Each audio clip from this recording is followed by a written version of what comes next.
It's not the same to be from Tokyo or from Kyoto. Taking care of your heart is not exactly the same as taking care of the earth. To listen is a little bit different than being silent. Sometimes a change is the chance to transform your life. And at the NTT Data Foundation, we work for that. Because when we said, come on, her life changes much more than with a no. And when we opened the classroom doors to her, she became the schoolmaster. This is NTT Data Foundation's philosophy, to be positive change makers. More than 20 years supporting talent to improve quality of life and environmental responsibility through technology, innovation, and entrepreneurship. We are positive change makers thanks to the hard work of our volunteers. Promoting awards for sustainable and scalable solutions around the world. Reducing gender gap, accompanying children on their digitalization journey. Awarding tech entrepreneurship.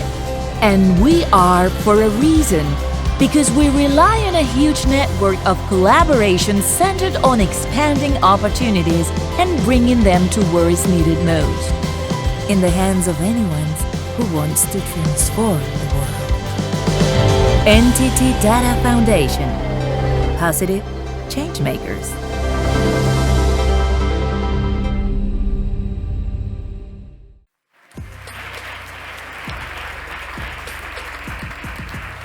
Muy buenas. Good evening, everyone, and welcome. How wonderful to see these well-known faces and new faces. Thank you for being with us here today in this very special evening. Welcome the ambassadors, diplomatic delegates, the NTT Data executives, foundation trustees, members of the jury, entrepreneurs, and dear friends. Today we are celebrating our 21st year, 21 years of the foundations and our eAwards for technology entrepreneurships and for scalable innovation based on technology with social impact. We would also like to thank everyone who's watching us via the streaming, and they couldn't be here, unfortunately, today. And also, I'd like to say that since 2001, lots of things have changed, but also there are others that remain intact, and there's a lot more to come. One is the voluntary and selfish commitment of the people who help us in all our foundation activities. This is a reality. And of course, the tireless work of all the entrepreneurs who are always looking for innovative actions to make this world a better place. Thank you very much to all of you. Without further ado, to start our agenda today, I would like to welcome the President of NTT Data, Roberto Sierra. Thank you very good evening, everyone.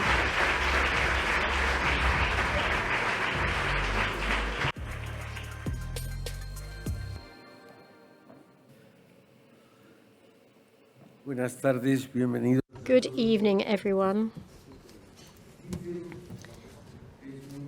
They say it's bad to talk after a wonderful speaker, but you don't know how difficult it is to come up onto the screen after Carla, to come up here on stage after Carla.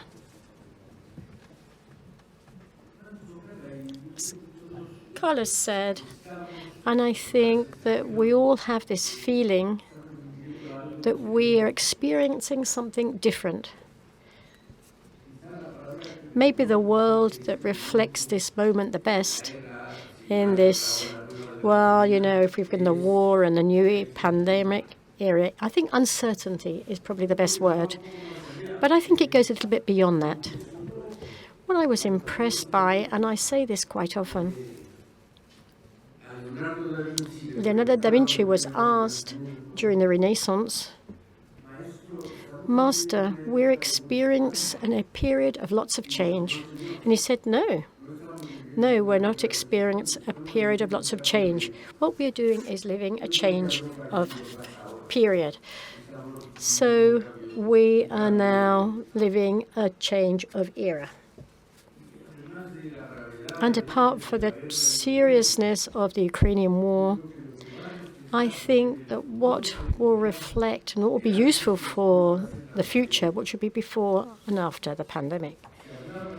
We talked about the Spanish flu in 1918. And it wasn't Spanish flu, but we're used to the fact that people, as we say in Spanish languages, we're always blamed for something. And so it was actually brought by the North American troops who came to Europe during the First World War. But I do think this is an end of an era, and that uncertainty is what will naturally appears at the beginning of each new era.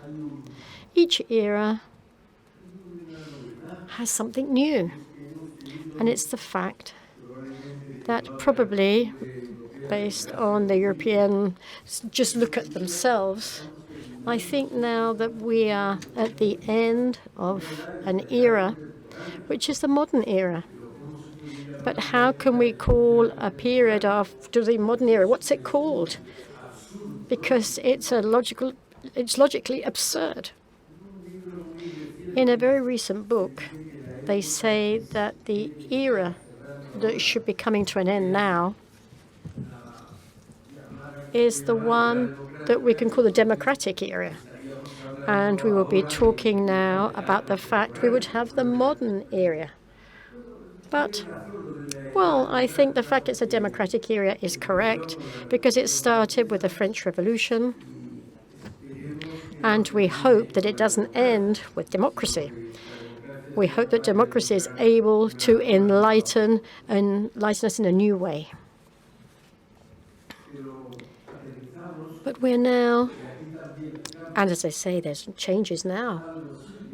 But some things continue. But there are also changes. Last year, the foundation changed its name to NTT Data. And this year, the foundation has now got a new president. And I feel a great pleasure to be able to introduce you to the new president of the NTT Data, EMEAL president, Mr. Roberto Dagnino. Roberto Dagnino was the Prime Minister of Peru. He's been an ambassador in Peru in the United States, Vice President, Senior and CEO of the World Bank. He's been the General Secretary of the International Center for the Resolution of Disputes related to investments. And he's been the CEO of the Inter-American Corporation of Investments. And that's in the public sector. And in the private sector, he has been a partner and president of the Latin American Unit of Capital and a member of several boards of companies and philanthropic organizations in Peru, the United States, Canada, South Africa, Spain, and the UK. Currently, Roberto is a regional advisor for Goldman Sachs, as well as the Albright Stonebridge Group, and he's also part of the management team of Human Rights Watch and also of the management teams for investments, Centre APP, and he is the president of our foundation too.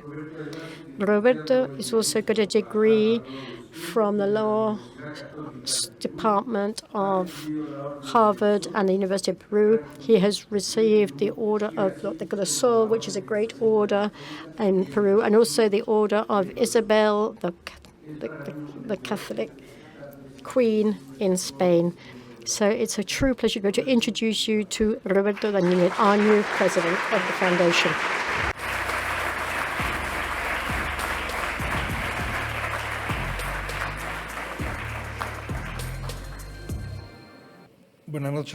Good evening, everyone. Eduardo, thank you so much for your kind words.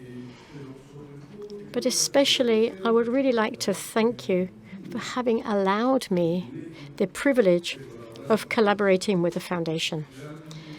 It, for me, is a true privilege. And as Carla said a few moments ago, today we are 21 years ago. The foundation was created 21 years ago by Fernando Frances, and he had a very happy initiative 21 years ago because he wanted to give back to society some of the things that society had given us as a company, and he created the foundation. But that is what he's recognized for. But what people don't say is that really he had an initiative that was a true visionary and disruptive initiative. Because I'm convinced that very few of us thought 21 years ago that technology would have such an impact on our lives as it does today. And that is what Fernando Francis did 21 years ago. Obviously, the foundation has evolved over time and with the contribution every 4 years of the new presidents. The first one was Mr. Pedro Schwartz, who brought the foundation closer to companies, to the academic world of science and economics. Then, after him, Eduardo Serra, put the name of Everest on the national agenda of this country with the launch of what is called Transforma España, Transform Spain. With this, Eduardo managed to get commitments from the 100 most important private companies to commit to an effort to find or build a way up out of the crisis. Then, after him, Eugenio Galdón promoted the internationalization of the activities of the foundation. And also he promoted a very good program called Pulsar, which is a mentoring program, an individual one for girls. And then finally, last year, Noémie Sanin, who I am replacing, who, despite the pandemic, managed for the projects to be presented for our competition, the foundation's competition, apart from the requirements that already existed, which were technologies needed to be helpful for society, and they needed to have a social and environmental impact. Especially, they had to be able to have the potential to become scalable projects. Currently, the most emblematic project of the foundation, and that what brings us here today, are the eAwards. The purpose of these awards is to support entrepreneurship and innovation by putting, as I've already said, technology at the service of society. And that is done through a great variety of activities you will be able to see in a few minutes' time. This year, more than 1,800 candidates have applied for the award from 13 countries. And in each country, the winner has been rigorously selected. And out of the 13 finalists who are with us here today, one of them will receive tonight the Foundation's prize of 60,000 euros. I would like to ask all 13 of these finalists, could they please stand up so that we can recognize them and encourage them, and also to thank them.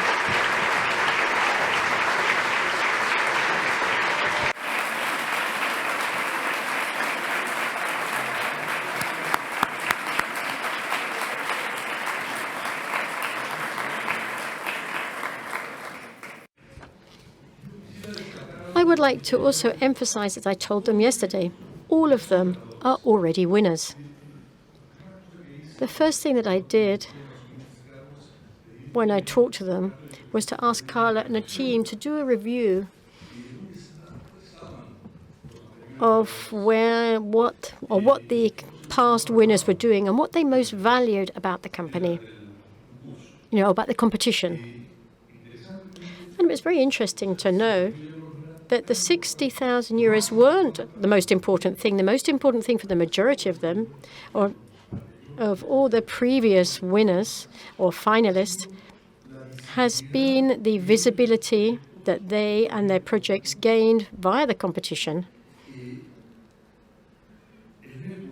and the networking and the contacts with investors, entrepreneurs, and the authorities, and also the mentoring that they received or are receiving from many public servants and colleagues from NTT data. Because also what we should highlight is the fact that in these intangible awards for networking and visibility and mentoring, they are due largely to the most important asset that the foundation has, which are the volunteers. Over the last 21 years, there has been over 3,500 volunteers. 3,000 of them are colleagues from NTT. And so this gives them a true recognition and support, which is very important. And that is equivalent, if we talk about economic terms in consulting, of around 16,000 hours, man-hours, that have been donated. This is a lot more important than the financial support that we can provide. I would also like to mention that of the 14 winners that we have had since the year 2008, 13 of them, 13 out of the 14, still have their companies up and running. I really think that's a spectacular record. It's very unusual. Last week, I was in a meeting with people from Silicon Valley, and they said that sounded important. So I made, and we checked it out. And that is absolutely extraordinary. But apart from that, since 2008, 49% of the finalists of the local versions have received capital contributions worth over 2 million euros, and 20% of them, 20% of the finalists have received contributions of over 5 million euros. That is also something that is very important. It causes a lot of impact. But to understand better what the projects are about that the entrepreneurs present, I would just like to tell you about a couple of them and a few quick comments about some of the previous winners. One of them, which really struck my attention, was a seizure detector for people who suffer from epilepsy. The contestant created some sort of device that allows you to predict 1 minute in advance that the user is about to have a seizure. But we said, but 1 minute, but 1 minute. But they said, but in 1 minute, if you're driving, you can park your car, or if you're close to a phone, you can call for help. So this device can actually save lots of lives. Another project was one that allowed us to see that running water or tap water contains a lot of plastic particles, which are equivalent to that each and every one of us were to eat a credit card, a complete credit card, once a week. That's impressive. And so they designed a system to identify the particles and to filter them. And so now we're going to listen to what is being presented in this round of the competition. This is really encouraging that the NTT Foundation provides to everyone. And it becomes a dream for lots of people so they can return to society a lot of the things that society has given to us. So in this phase, we now have to fine-tune the mission of the foundation to the needs of the current times. Fact, the Inter-American Bank estimates that Latin America will require by the year 2025, i.e. in 2 years' time, over 1,200,000 software programmers. And in the case of Spain, they should create by 2030 1,300,000 specialists in programming. However, at the current rate, by by 2030, we won't even reach 400,000. So that means that today there is a huge demand for digital skills. But the supply of the talent is very scarce, especially in the case of women. So this is why during this new phase that is starting today, I would like that apart from the eAwards, that we will be able to focus our resources on intensifying our support to digital education, and to do it through two different aspects. On the one hand, the Digital Talent School to train people who don't have any previous knowledge in programming or in computing. And so we can train them with short courses in computing that are required today by the market in this field. In Peru, we have a fantastic experience with Laboratoria, which I'm sure some of you have heard about this. And it has now included lots of women, and it's free. And it's a 6-month course. And in 6 months, the people can go into the market. And at the end of the 6 months, 85% of these people have got jobs offered. And after this, we said 6 months, they've all got a job. And apart from that, the average wage is $1,200 in a country where the minimum wage is just a quarter of that. So this is something that's very important that we can do to help. And also, I said there are two aspects. The one is the Digital Talent School, and the other one is the Digital Olympics for children and teenagers. And there, what we're looking for is to develop and continue with courses to develop digital skills and talent from a very early age. The idea is that these young people can go from becoming consumers of technology to be producers of technology. In addition, this will allow these people to have a change of paradigm, and it will allow them to dream with a lot of possibilities. If you don't dream, and if people don't open the doors, you will never be able to achieve specific results. And especially, as you will be able to see now, it will strengthen their self-esteem. So this is why I want to finish this speech by showing you a 1-minute video, which is what I'm referring to.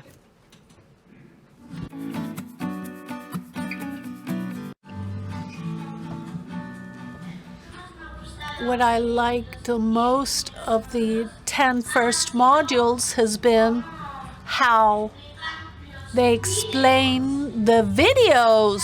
I really liked also the robot and Danny, who explained how to program.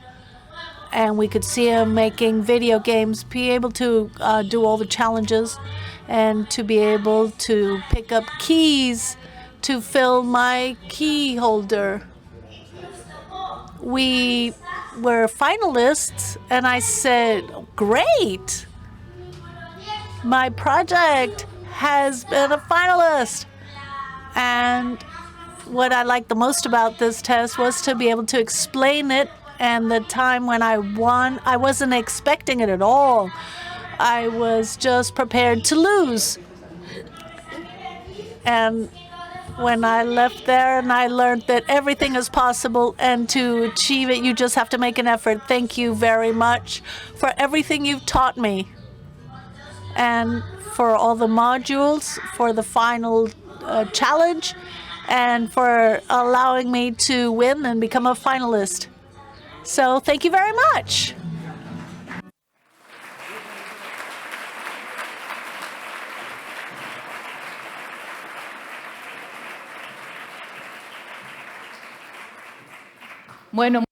Well, thank you very much, Roberto. Thank you, Diego. This person says, 7-year-old, just imagine he's going to be a consultant of NTT data. Well, this and education is what unites and encourages us to continue to fight and to work on a daily basis, especially because we know that you need to have to, really promote the basis, which will help us to have a better society. And here today to talk about this, let's move on to our main presentation. But before that, one thing. There's going to be a presentation, and then there's going to be time for questions. And the public can do that, but they have to write the questions on the cards that we've left on the tables. And then when they've written the question, they give it to the hostesses, and then I will read the questions. So please write so that I can read it, and I haven't got my glasses on, so as big as possible. Our guest is one of the most astute, visionary analysts in the world today, a distinguished member of the Carnegie Foundation for the World's Peace, writer, columnist. His book has been on the Financial Times Washington Post Book of the Year. He was executive director of the World Bank and editor of the Foreign Policy magazine. With all of us this afternoon, please welcome Moisés Naím.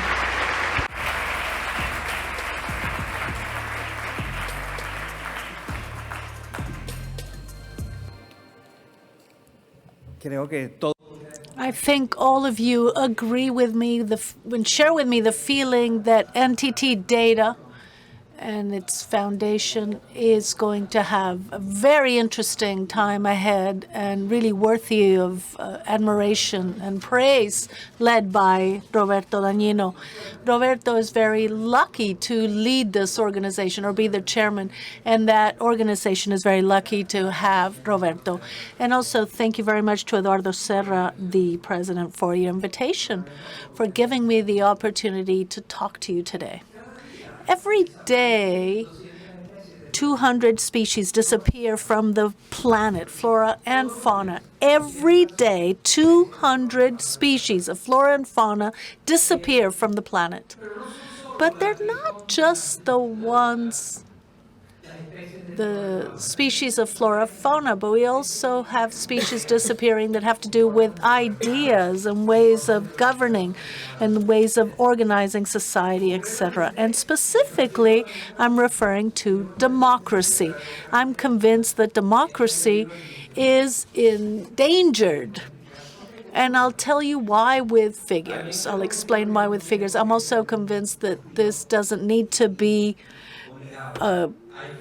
required fate. There are ways of avoiding this to happen, and these ways involve all of us, you and me, our colleagues, our friends, our workmates, etc.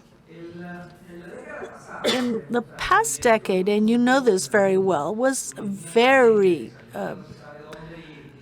convoluted in the world. We had a pandemic across the world. And those who don't believe in globalization, you should see the speed and the reach of the pandemic in such a short period of time. Of course, we had the war.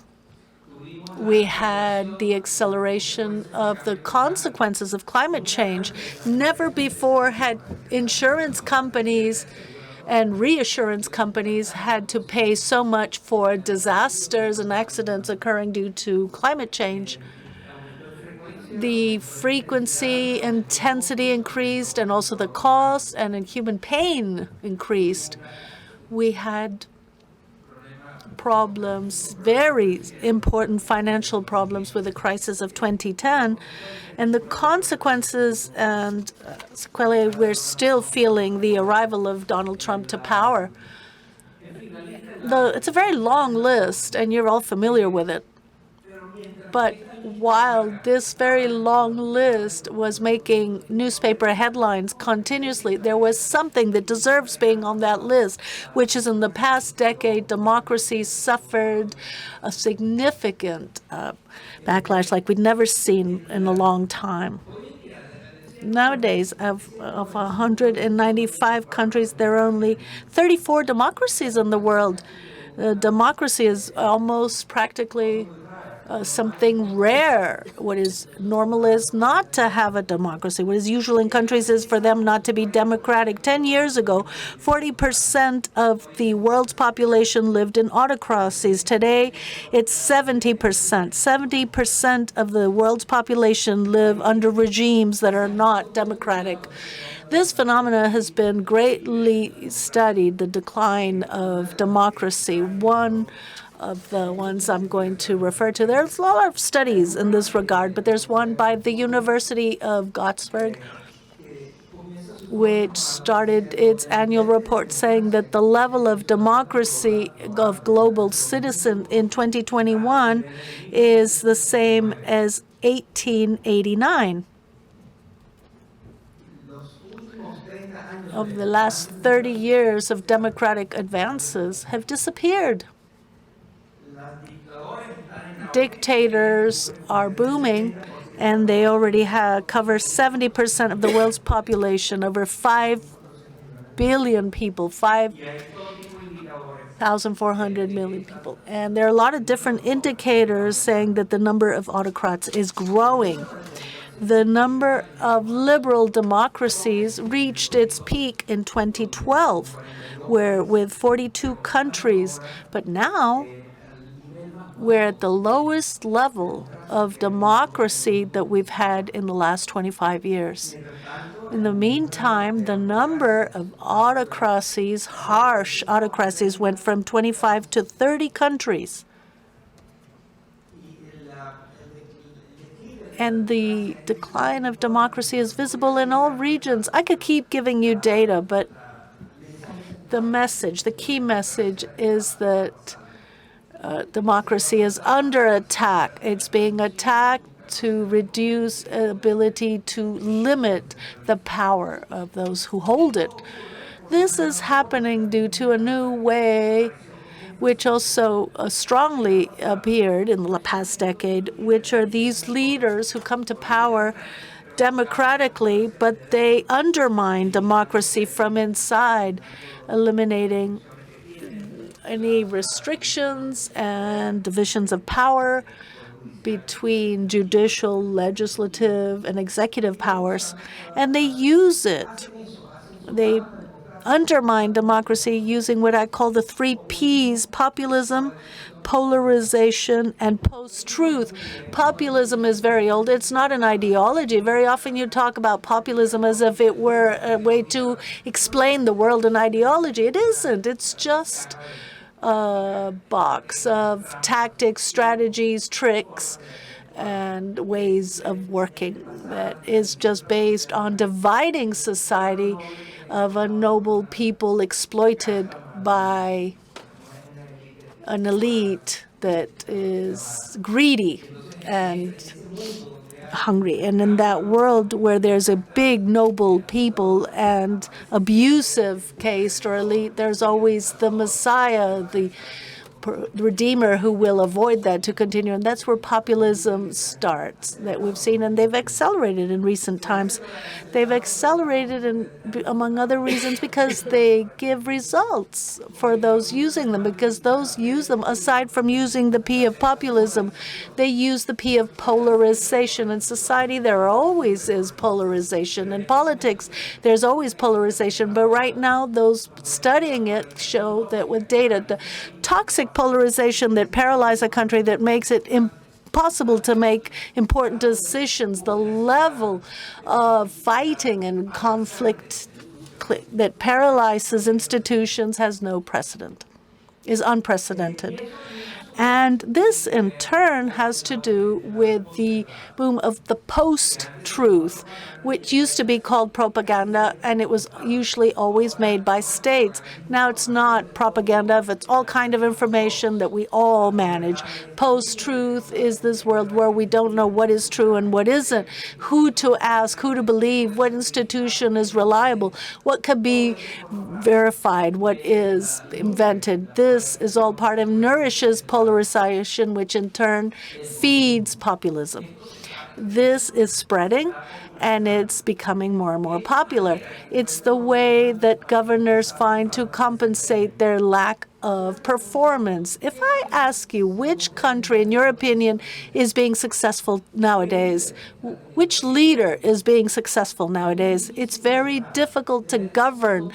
To be successful, governing is very difficult for a series of reasons that may, the budget restrictions and social circumstances and the institutional design. There's a very long list of reasons why it's so difficult to be a governor and successful at the same time.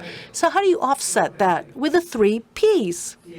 If you're a president, prime minister of a country, and it's not working, and citizens aren't happy, and you're not meeting their expectations, you're not fulfilling their promises or fulfilling the dreams of people, well, what's left for you? The 3 Ps. To make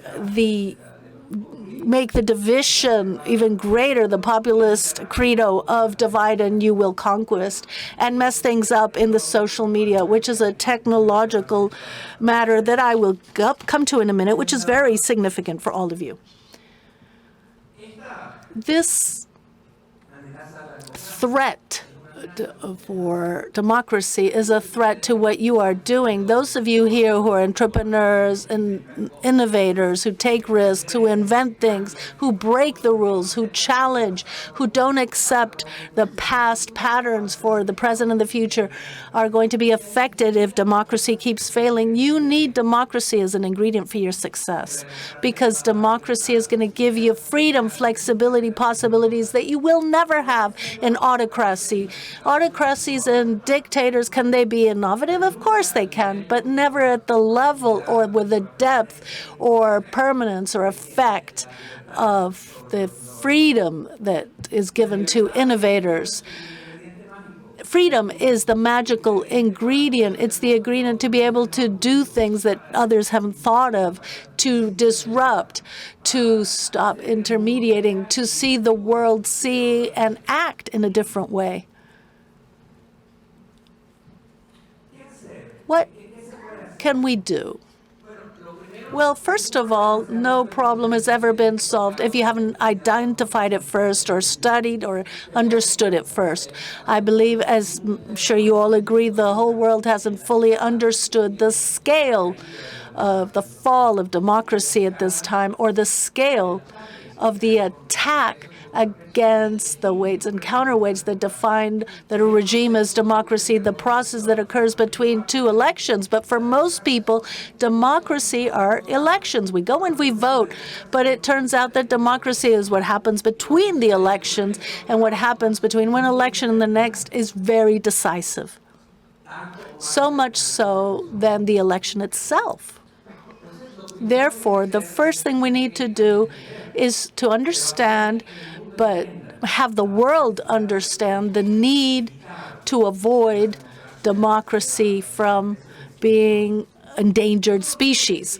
This doesn't mean that there aren't legitimate, valid reasons, specific reasons, which are flaws of democracy. And those flaws, these new flaws of democracy, have a lot to do with technology. They have a lot to do with the Internet.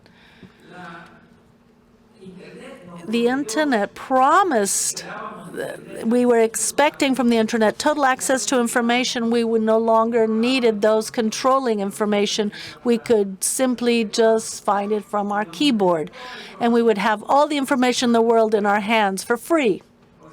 But today we know we don't have that information. What we have freely available is information very frequently that is manipulated and used to lie to us. So the promise of total information and cheap or freely, that hasn't been fulfilled, and we need to make sure it is fulfilled, that promise. We were told that the Internet was going to be a technology that would free us, but it turns out that the Internet is also being a technology for repression. Women are protesting in Iran at the moment. They're being identified through various technologies that allows the security services and the repression services of the Ayatollahs to find them and take them to prison, to detain them and their family members. The Internet has indeed given opportunities and open spaces for those who didn't have them before. The Internet is a technology of freedom or liberation, but it's also a technology of repression, and that needs to be corrected. Equality. The Internet was going to help us be more equal, to be less different, so that the benefits of those technologies were reached everyone. You know what's happened to equality. You know what's happened to financial inequality. You know how much they concentrated the total volume of business volume, the big tech companies. Inequality today has a lot to do with the operation of the markets in this area. This can and must be, and we know how it can be corrected. What we need is the political will to do so. Of course, we were told that the internet was going to be used as the main lever for democracy, to use it so that everything was more democratic. Well, the figures I showed you earlier indicate that that promise was not fulfilled, that instead of having more democracy, we're having more autocracy. Once again, this needs to be corrected. We were also told that with the disintermediation, many businesses and activities through the internet would make sure that the key actor of the economy was a consumer. They would be the king. They had to be served. Everything would have to be designed for consumers. It occurred in part, but also mostly it didn't. The main beneficiary of the expansion of the internet and social media and everything else is a combination of the big tech companies with the intensive users of the internet. And I'm making this list because I'm convinced that each one of these things is a flaw that is not helping us understand where we are and where we can go. But I also make this list because I think it's perfectly possible to attend to each one of these flaws or defects.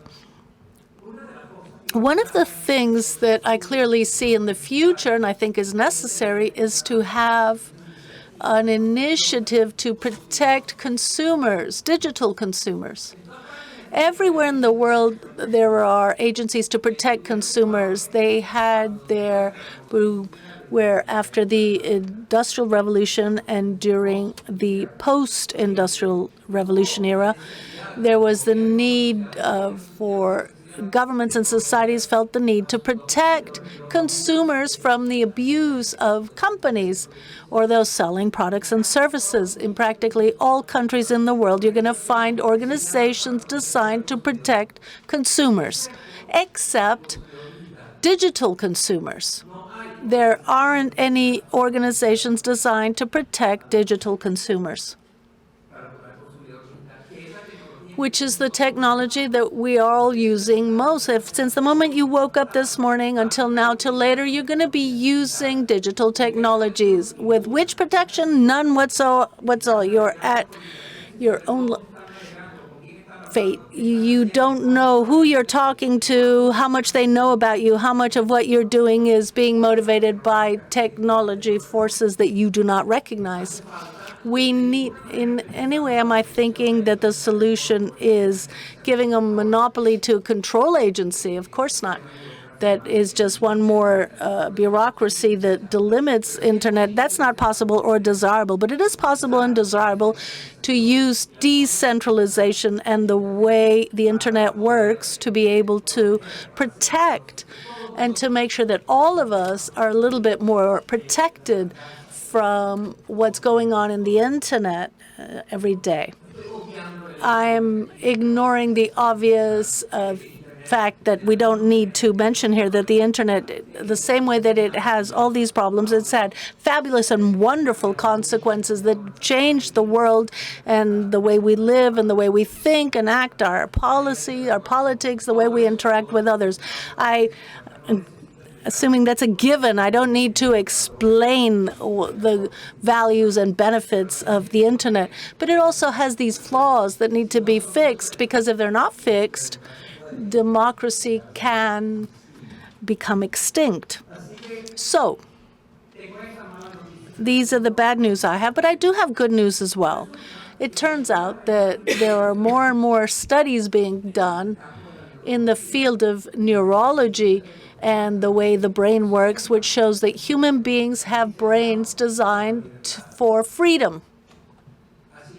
Yes, that's absolutely right. In scientific terms, I found an article called, in English, The valuation of freedom is coded in the human brain, published in the Journal of Neurophysiology in 2013. And in the internet, you can find a huge amount of scientific studies that people who study our behavior, the way how our brain works scientifically. And they have found that human beings have been designed to be free. And that freedom is what leads to progress and possibilities that we don't see just now. And that gives us a chance all to address the challenge, implicit challenge that Alexis de Tocqueville left us, this noble, French noble who decided to go explore this new country called the United States, and when it was just being created. And he toured the United States for a long time and wrote a very important book, Democracy in the United States. And in that book, he said that we need to make clear distinctions between being the citizen of a country or an inhabitant of a country. In the same way, you need to clearly distinguish between being the owner of the country or the tenant of the country. Tenant, you're just there temporarily, but the owner has it for a longer time. The inhabitant feels that he's there in a territory, but they could be anywhere else. The citizen feels that they're fully committed with their country, and they have rights, and they know it, how to use them, and obligations and duties, and they know how to comply with them. It's this perspective of combining this kind of ideas with the potential of technological innovation represented here today, and that gives us a lot of hope. It gives me a lot of hope. So I'd like to thank you, and I will answer any questions you may have for me. Thank you.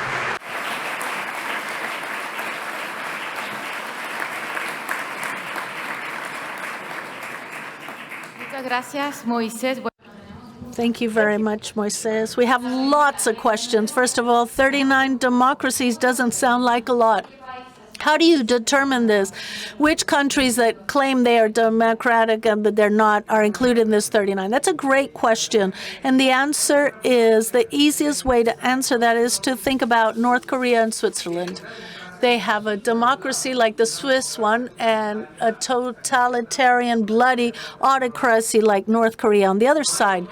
There are no other countries as close to them. All the others are in the middle. And different countries are going to be in different places. Some will be closer to one end to the other, closer to Switzerland and its democratic system, and other closer to the hateful regime of North Korea.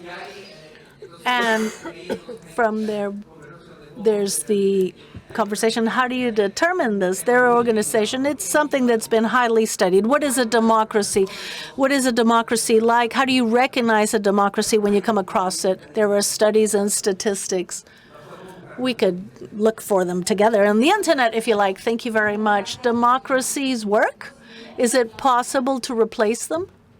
Well, of course it's possible to replace them.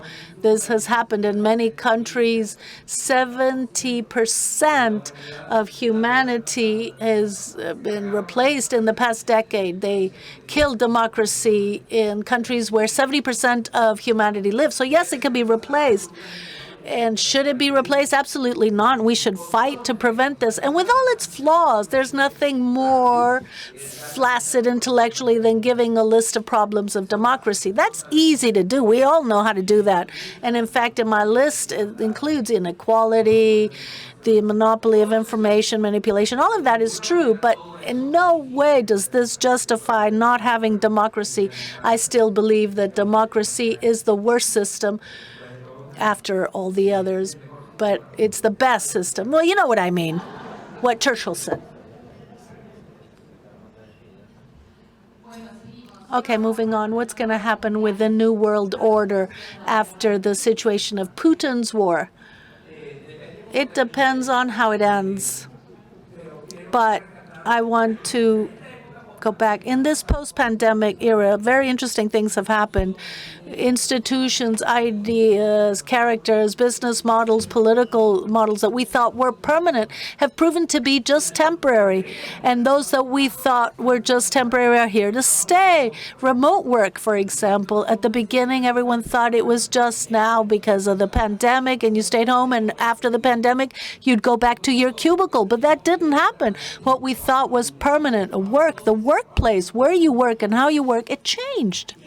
And at the same time, democracy of the United States, for example, the attack against the Capitol, who would have thought of that? So again, the issue here really is how to have a change strategy connected to your question. And what's the role of Europe?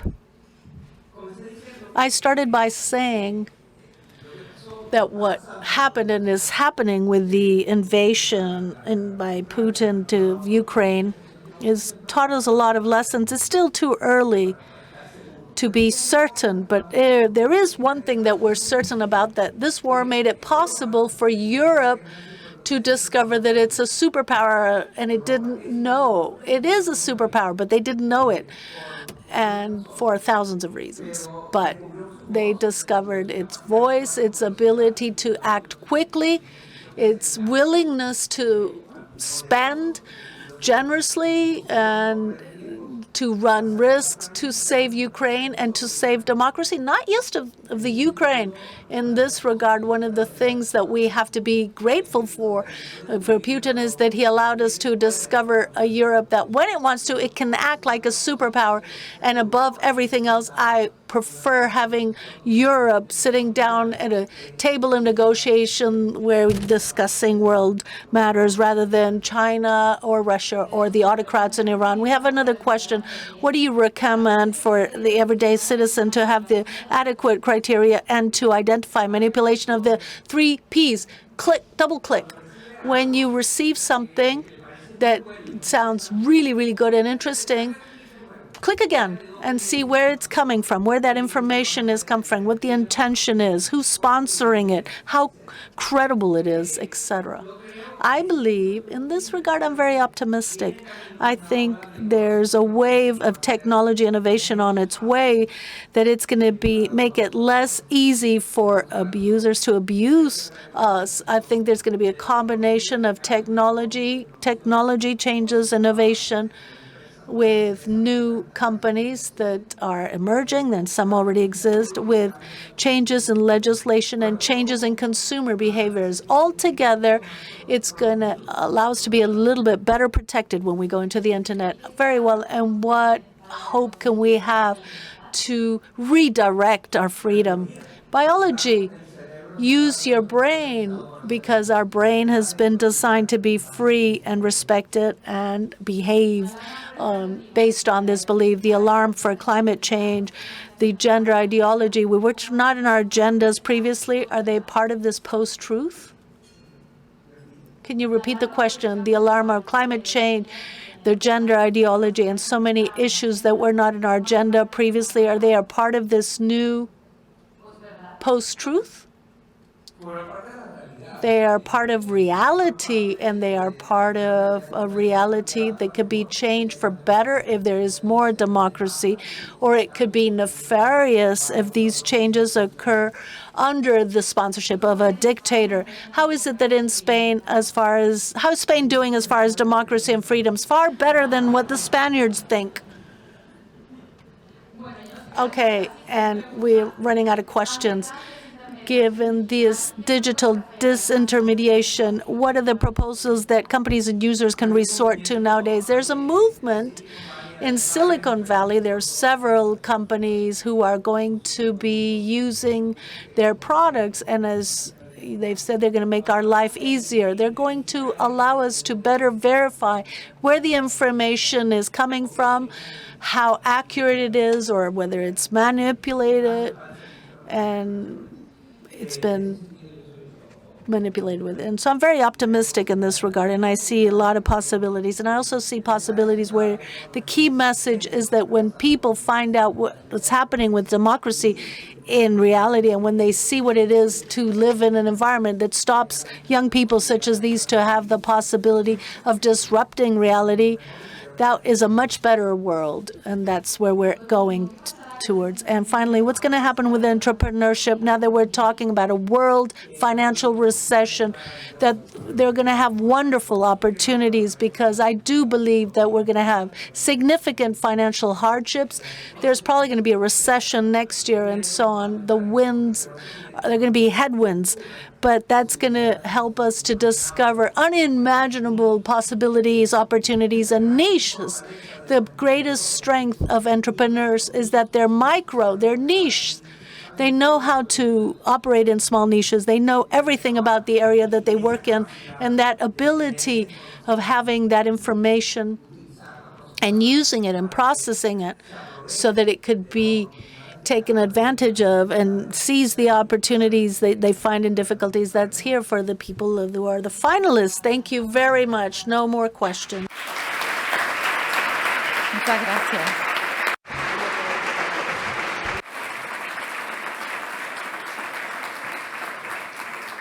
Bueno, muchas. Well, thank you very much, Moises, for that wonderful speech. It's also, without it being this permanent exercise of freedom, it would not be possible to create companies, to dream about different products, and even less to believe in solutions that are capable of improving our lives, which is why we want to distinguish our protagonists tonight, the people who are sitting on the table over there, because they have come here after a very long process, which it almost took a whole year, because our process is very rigorous. And as the president, we almost had 2,000 entrepreneurs who participate in this.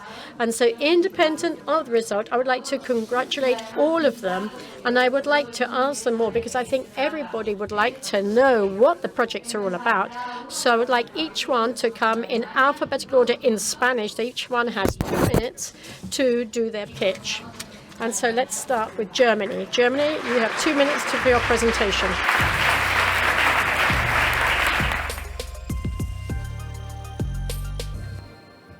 Hello. Yeah, I'm very happy to be here, and thank you very much. My name is Jan Elsner, and I'm from Skinovita. Psoriasis, atopic dermatitis, vitiligo. There are 470 million people who suffer from one of those diseases, and one of them is me. Having a chronic skin disease doesn't really feel good, and you look different, which is not always easy to deal with. And unfortunately, there is no cure.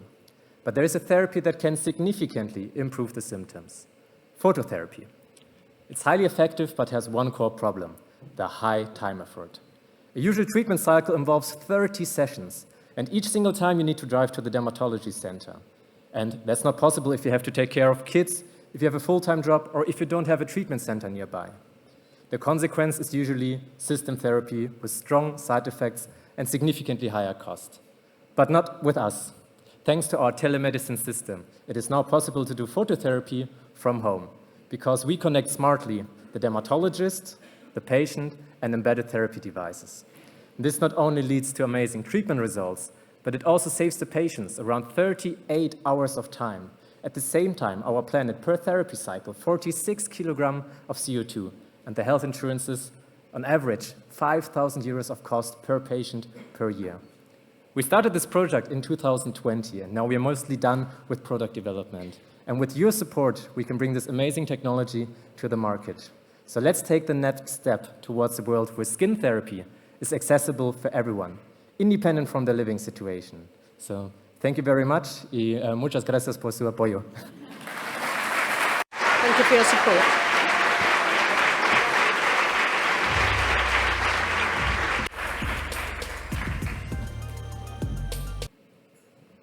Hello everyone, my name is Yuri Tulkens, I'm a pharmacist and performed my PhD in health sciences, and I'm very excited to present you today IntelliProof, a game changer in the medical world by video-based health monitoring.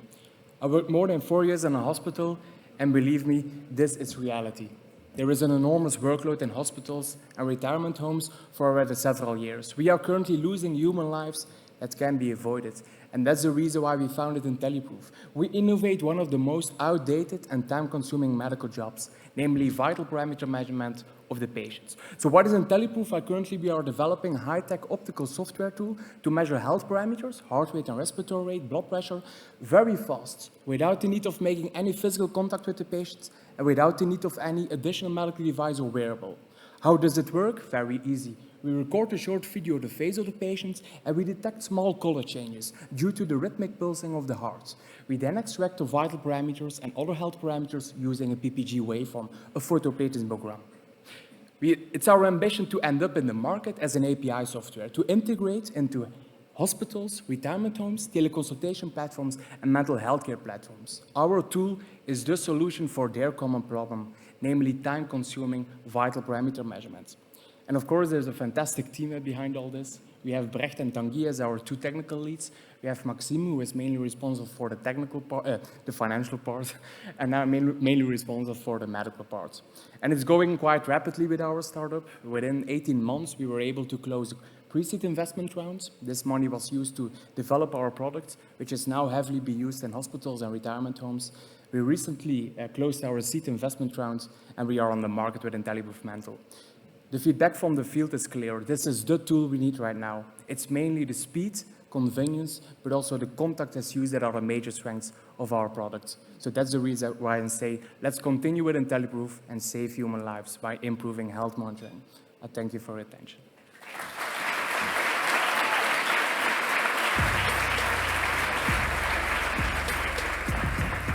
It's a pleasure to be here, Professor Moses. I hope our democracy survives on Sunday. We have election coming up, and it's a huge challenge.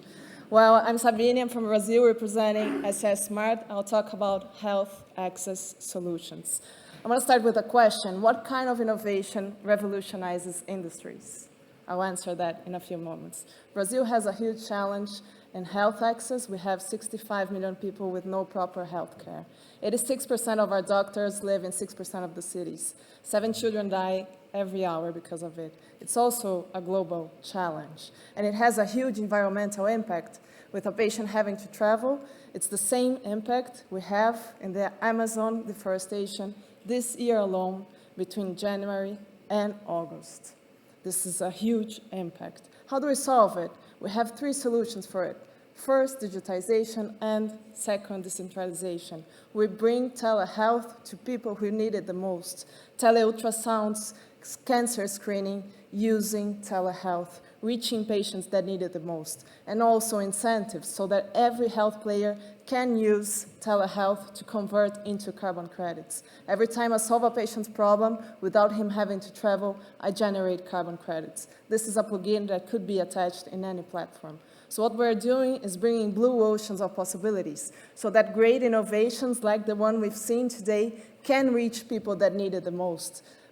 Currently, health companies are struggling with the red ocean market. We bring a new market. We see the chart of projections. What we want to do if we win the award, and I hope we win, is validate the technology of telehealth units and certify the carbon credit calculator. So we are ready to scale. All these companies, they revolutionized their industries. None of them innovated in the product. They all innovated in the distribution model. This is what we are doing in health. Do you want to join us? Thank you.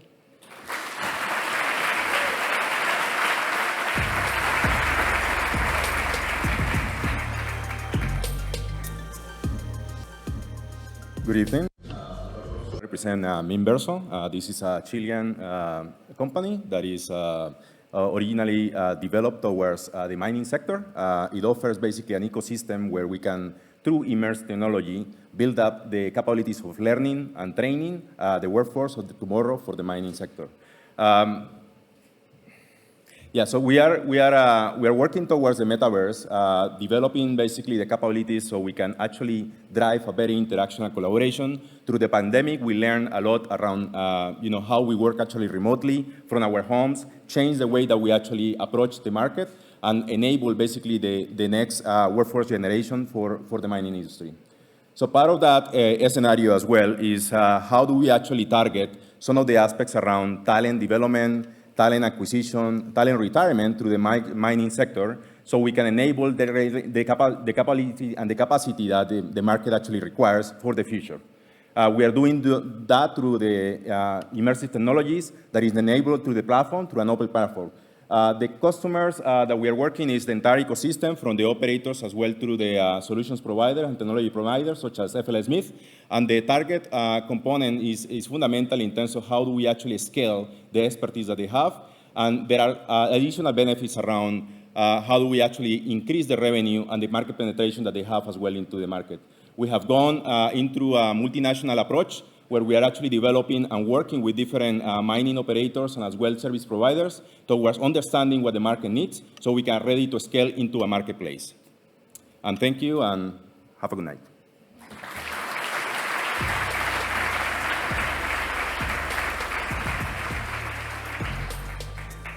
Buenas noches. Good evening. My name is Mr. Patiño from Colombia. Our project is called Plastic Soul. If we clean the ocean, we can save humanity. We have to remember that the ocean produces 60% of the oxygen that we breathe every single day. The figures related to plastic that we have, well, what we throw into the sea, 8 million tons each year, and that's equivalent to a rubbish truck every minute. And the problem in Colombia is 1.25 million tons per year, of which we only recycle 17%. We want to replace plastic with, well, as what we call for cement, water, and agua, and this produces what is ready-mix concrete. This ready-mix concrete has a great market in the world. Just in Colombia, it's 12 million cubic meters. Germany, Italy, Mexico, Japan, Brazil, and the United States have enormous consumption of this ready-mix concrete product. And we want to create a product which is polymeric polyhydral, which is based on recycled plastic, and that together with minerals that contaminate too much, we have some sort of possibility of having excellent uses. So in our opportunities that we have, which are the elements like, for example, urban furniture, cobblestones, sardines, and in addition, we have a technological support from the 3D printing machines for the injection and technological help that will be useful to have a better recycling and to reduce this 70% in the world. We have great companies that are supporting us, universities in Colombia, so that we can make this project come off with the help of all this. Thank you very much.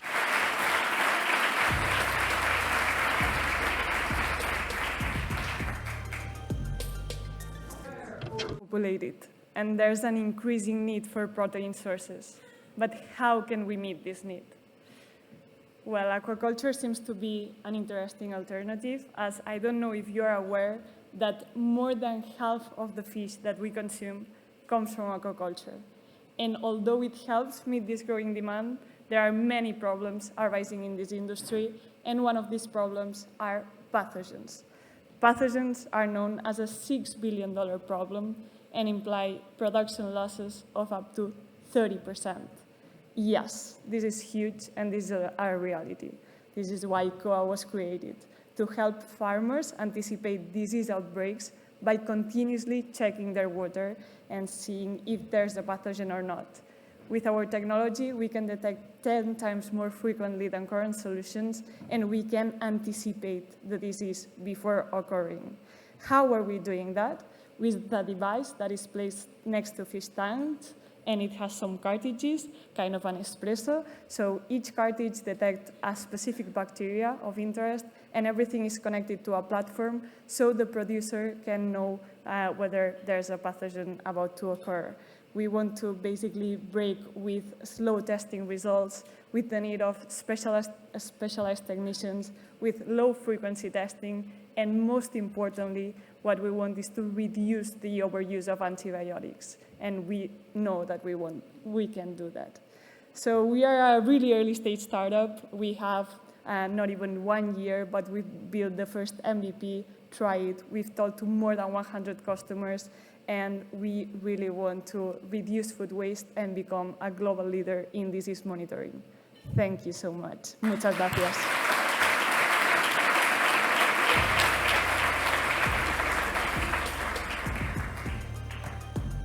Hi everyone, my name is Jefta Friend. I'm the CEO and founder of Glimp, and we help you to catch your breath. And tonight I came all the way from the Netherlands to talk about one problem: burnout. More than 10 million people in the EU are currently sitting at home with burnout. And we found a solution to help these people recover twice as fast. If you help burnout clients to do daily breathing exercises, this is extremely effective for burnout recovery. It was found that 73% of all the clients recovers within 120 days. That's 2 times faster than regular therapy. And this is where Glimp comes in. Our product offers guided breathing through haptic and audio feedback. In an intuitive manner, the vibrations guide when you have to breathe in and breathe out. And this slow breathing rhythm will naturally calm you down. During use, the sensors inside the product can monitor your stress levels. For the user, this will give insight in their mental health, but we will also show this data to the therapist so they can monitor the treatment. Glimp therapy is data-driven because of our sensors, scalable because of our app, and more effective because of the combination of using the pebbles with objective monitoring and helping the clients at home with guided breathing exercises. Team Glimp is expertise in product design, software, electronics, and we have in-house burnout expertise. Together, we've made 150 prototypes, and we've got 150 people on the waiting list to get treated for burnout. We're doing validation studies at 12 locations. Also, the police is working with us, and we're doing production together with 2 production partners for mass scaling. Let's make burnout something from the past. And let's help these people catch their breath.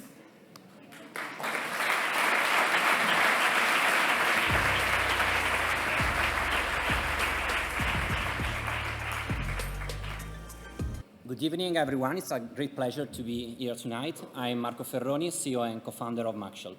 Maxial was born from the need to solve the problems related to age-related macular degeneration, a chronic and degenerative disease of the retina and first cause of blindness in developed countries. What you can see is the current gold standard treatment for maculopathy. We're talking about intravitreal injections of drug, very frequent and very annoying. And the only thought to undergo to this kind of treatment for the entire life, a patient drops out the treatment, the total irreversible vision loss. And in this context, Maxial proposes i3D, an intraocular biodegradable drug delivery device able to replicate the current clinical practice, but drastically reducing the number of intravitreal injections, the hospital assets, and all the clinical burdens associated to the therapy. Due to the absence of drug delivery devices on the market for the treatment of maculopathy, the current product leaders are intravitreal drugs inhibitors of the disease for a total market of $10 billion and in continuous growth. Our triple win philosophy is based on the great reduction of the number of intravitreal injections, increasing the patient adherence to the therapy, reducing the therapy overheads per patient worldwide, and creating double-digit business opportunities for pharmaceutical companies. At the pre-market stage, considering our competitors, our solution is the only one able to properly replicate the current clinical practice, releasing preloaded drug doses and preset times in an autonomous way and without any kind of surgery. This is our team. With me, Beatrice, Margherita, and Francesco represent the operative part. We are supported by a panel of advisors in continuous growth from the scientific and clinical point of views, and we have been supported during our journey by several entities in the innovation ecosystem. After reaching the most important milestones in the last 2 years, we are going to start the last preclinical validation activities, since till the first partnerships with pharmaceutical companies for the clinical trials, co-producing phase, and the penetration onto the reference market. Thank you very much.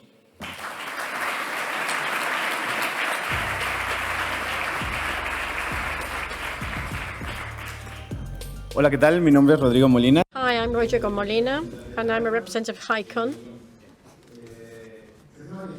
They think that there are around 12 million people in the world with Parkinson's, of which 1 million live in the United States and also 180,000 in Spain. You estimate that for the year 2040, this figure will have doubled. Parkinson is the second neurodegenerative disease in the world. It's characterized by the reduction in a chemical substance, I think, which is called amina, of which is responsible for the control of the body movements. And this substance, without that substance, our body doesn't move correctly. And we estimate that this attacks people between 40 and 80 years of age. One of the most common symptoms is not the trembling of the hand, which is the freezing in gait, with 80% of incidents in the patients. The freezing in gait starts suddenly, intermittently, and short-lived, and when the patient tries to continue to walk as they go along. So I'm just going to explain a little bit about what the symptom is. They try to walk, but they can't. So they do small steps, and then that's how they fall, and this takes the patient to hospital. Well, after years of research, I would like to present to HiCon. HiCon is an accessory which is a modulated vibrations, which allows us to stop people to have this freezing in gait in Parkinson's disease. So it's a vibration that has a rhythm. So it means that the patient have to concentrate on the vibration to be able to stop this freezing situation, and then they can walk forward. In this classical clinic, we can see Mr. Miguel Angel here in the first picture, and we could see how he really depended on his family. In the second one, you can see he's been wearing the bracelet for 2 days. In the last one, he can now walk alone, and he can get back to his ordinary activities and hobbies. Thank you very much. Thank you very much.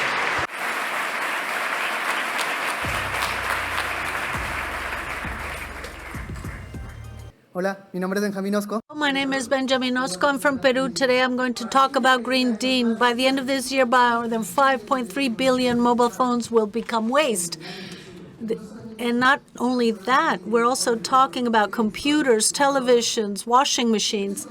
And what does all become? They become waste of electronic devices. In my country, there are over 200,000 tons, and in the world, it's over 55 million tons, which equals 6,000 football stadiums. What happens with these waste? They're sent to underdeveloped countries. Rich countries send it to underdeveloped countries. What's happening here?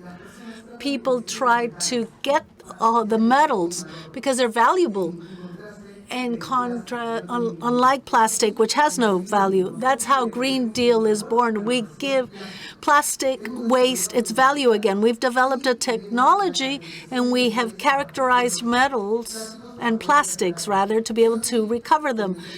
Our technology allows converting waste from monitors into slates that have, or sheets that have use for different industries, because they work just like wood. That's how Green Deal is working. In the circular economy, we invoice through selling these sheets, and that's how we turn tech companies into green companies. Today, according to United Nations, by 2030, the world will reach a point of no return. So no matter how much we try to preserve the environment, it will be useless. I want to share a dream with you today.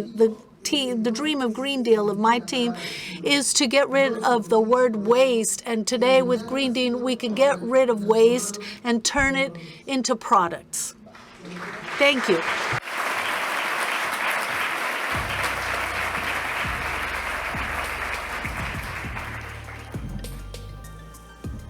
Hola. Hello. I'm here to talk to you about Back-to-Meter. And Back-to-Meter is the tool to fight the next pandemic. I'm sorry to tell you that, but there's going to be a next one. And the way we are going to fight it is by detecting it earlier. Because this pandemic is already killing 33,000 people in Europe every year, equivalent of 100 planes crashing. But it's killing 1.4 million people in the whole world. And part of the problem happens in hospitals, where people get in with a bacteria that they don't know they have, and they share it with everyone else, because we only know they have it 48 hours after they get into the hospital. How do we solve this problem? Well, we introduce our device in the admission protocol, and after just 1 hour, we know if the person is colonized with a dangerous bacteria or not. And then we can isolate the person, protect her, protect everyone else, protect doctors. And we can also save up to €1,000 per patient. We use a magnetic device to detect it, which means we don't need any preparation of the sample. So we can test surfaces, we can test blood, we can test urine, and we can even do a similar test to COVID, the dreaded nose blood. The device is basically a device that tests any type of bacteria or any type of organism and gives you the result in less than 60 minutes on site. We use an AI-patented neural networks to get the same accuracy as the other products. We are a young team, but we already have 20 years of experience in developing sensing technologies. Well, we are convinced that we are the tool to fight the next pandemic. I hope I have convinced you we are the tool to fight the next pandemic, and I hope you all join me in being part of the solution. Thank you very much for your attention.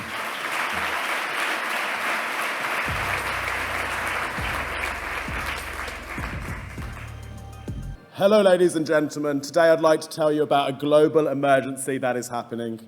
Small businesses and charities are struggling to survive, not because they don't have amazing offerings or incredible impact, but simply because they do not have access to the affordable technology in order to compete. And as we enter a cost of living crisis, they can no longer afford the expensive, extortionate payment systems they have. But not only that, they're unable to access the free government aid. In fact, in the UK, £580 million of this goes amiss. And for small businesses, they're struggling to get the footfall, and more importantly, the returning footfall. And that's why through open banking innovation, we can enable businesses to download an app and in 5 minutes save 90% on every transaction. They can connect with their customers, learn from them, engage with them. And with all this data they now have access to, they can reinvest those savings and know how to thrive. And we've started out in the charity sector because this is a sector crying out for innovation. We can enable them to access that free support, claim donor data, and track those income streams so they can make more impact on the causes they are trying to support. But this is the beginning of an ecosystem we are creating, where you're rewarded for doing the right thing, where you automatically earn points and can spend them in stores when you revisit the same local store or donate to the same charity, where you can improve the way you pay with AI-driven monthly spending reports, and you can see the best of local offers. And yes, while we do bring the savings by revolutionising payments to the businesses themselves, where we really stand out is the fact we're bringing together an extremely segregated market into a win-win solution for both consumer and business. And this market is huge and is growing rapidly. That is expected to be $3 trillion by 2030 alone. And by working with banks and partners around the globe, we are able to provide this innovation to truly anyone. So thank you very much. And what I'd like to say is that we've got a team of driven individuals who want to make a difference, who have raised 2 rounds of fundings in under 11 months and have transacted over 200,000. This is the payment revolution. And I want to say, bienvenidos a la revolución de sus pagos.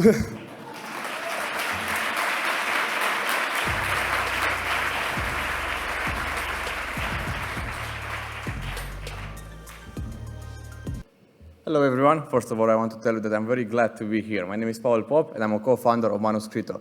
We're a startup from Romania that wants to help the children learn the fundamentals of education in a fun and interactive ways. Nowadays, there are many crises in the world. Our desire is to tackle the educational problem.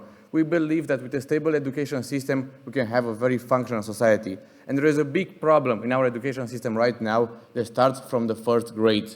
1 in 5 adults lack basic skills such as reading, writing, and math. The impact is massive. More than 900 billion euros are lost each year due to illiteracy. And all of this matter because the neuroactivity is 15 times higher when we handwrite and 10 times higher when we read.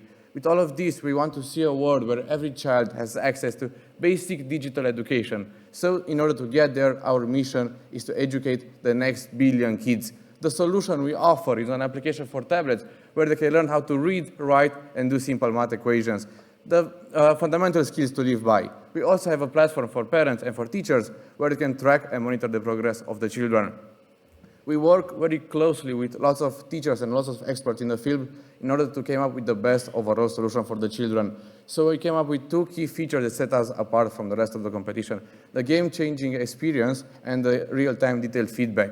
Now, I want you to present my team that won more than 10 national and international competitions, and will change the future of education. Anastasia, former Internet Meta, Okta, former Inter Microsoft, Andrei with lots of software engineering skills, Maria with lots of volunteer skills, and Tudor and I with former startup experience. We have lots of mentors all over the world, and I want to invite you all to think about the future of education and to join our mission to educate the next billion kids. Thank you.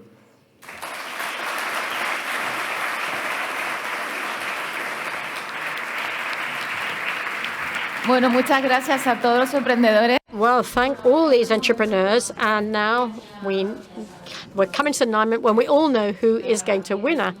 And obviously, we know that triumph belongs to everyone. But before that, we would like to say a special hello from Japan for our ex-executive vice president of NTT Data, who is a trustee of the NTT Data, Mr. Kas. Hello, everyone. Through NTT Data Foundation eAwards, we are realizing our values and purpose as a company. It is to develop innovative and sustainable solutions that change people's lives and to make life easier through technology. In the eAward, we support all of you with our entrepreneurship splits.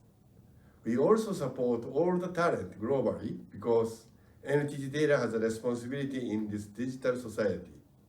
I'd like to thank everybody who have supported this award, to the entrepreneurs who participated from all countries, and to the NTT Data colleagues who have volunteered as organizers, mentors, evaluators, or jurors. The awards are the best opportunity to come together around innovation. Let's celebrate the entrepreneurs that will transform society, to push forward the technology with heart, and to build a better world. Thank you very much.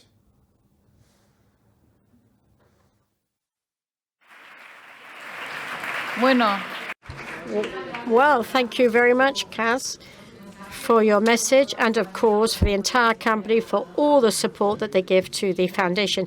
And now is the time we're going to know who is the winner, because I think everyone's thinking, who's going to win? Well, the winner of this 21st edition, we shouldn't forget, they received 60,000 euros plus mentoring for their company, from our company. And to hand over the award, I would like to call up to the Roberto Dagnino, who is the president of the foundation NTT Data, so he can open the envelope and read the name. This is like the Oscars. Okay, here is the name.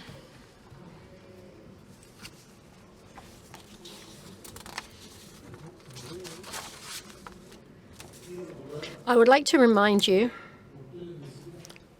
why I said that each one of these participants is already a winner. We have just heard what they're able to create. So amongst these winners, there's going to be one person who, in addition, is going to take home the 60,000 euros. Coa Biotech from Spain.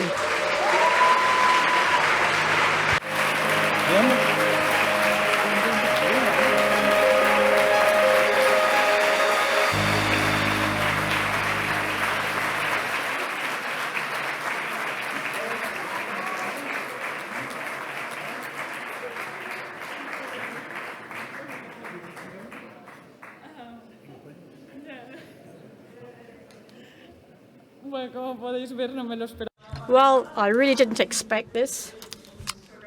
I'm in total shock. I've had a true privilege to be able to share the last couple of days with my colleagues who are absolutely fantastic. They've got great, impressive projects. So therefore, well, I never thought that I would be the final winner here in Spain. To be a finalist for Vision, I could never be so grateful to NTT Data. I felt as if I was at home from the semi-finals of this competition. Your team is fabulous. And, well, this is going to be a real boost of energy for our company. And we hope that soon we're going to be in the market and you will be able to hear a lot more about the things that COA are providing. Thank you so much.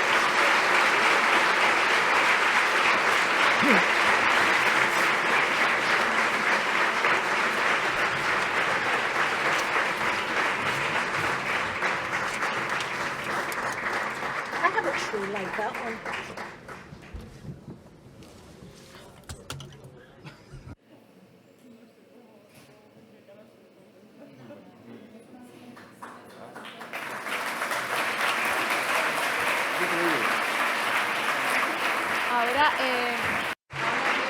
Now I would like to ask all the entrepreneurs to come up to accompany Silvio onto the stage, all the entrepreneurs, and I would also think that the people who accompany the finalists, they would all like to come up.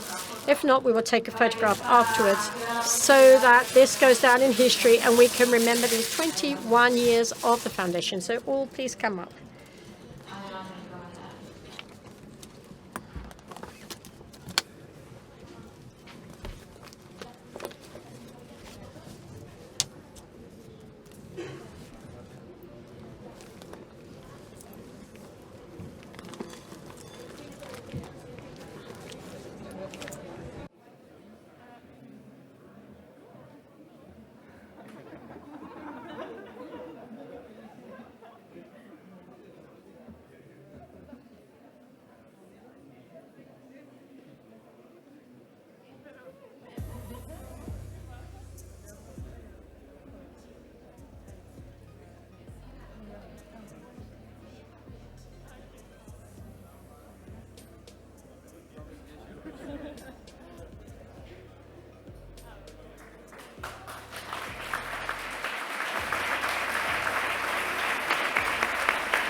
Well, we're almost we're about to finish. Thank you all very much for having shared this event with us, our 21st edition of the eAwards. So we're now going to start the next edition. I'd like to thank you all very much for having come here this evening to share this special moment for us.